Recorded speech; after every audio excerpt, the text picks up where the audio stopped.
Hello મિત્રો, આ છે હાથી વડલો. આ વડલાની ચામડી એકદમ હાથીની ચામડી જેવી છે અને હાથીની સૂંઢ પણ છે. આ છે હાથીની સૂંઢ.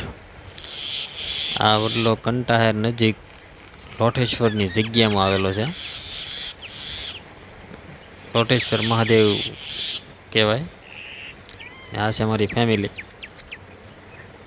આ છે એની આજુબાજુની જગ્યા. જંગલ વિસ્તાર જેવું છે જરાક. આ ભોળાનાથનું મંદિર છે ને અહીંયા પાસે નદી છે. નદીમાં અત્યારે પાણી તો નથી, પણ ચોમાસામાં બે કાંઠે હાલી જતી હોય.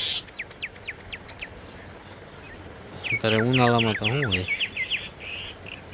ને આ છે લોઠેશ્વરની મેન જગ્યા.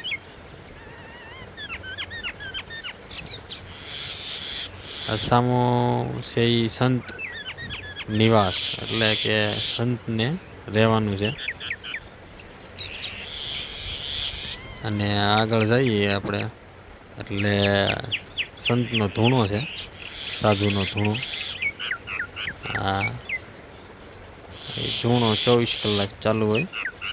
એના દર્શન કરવાનો લાવો લ્યો કરે. આ ધૂણો છે. અને હવે આપણે મંદિર તરફ જઈએ. ને આ છે મંદિર ભોળાનાથનું, અને આ એ વડલો છે, પણ ઓલો વડલો કંઈક અલગ જ છે.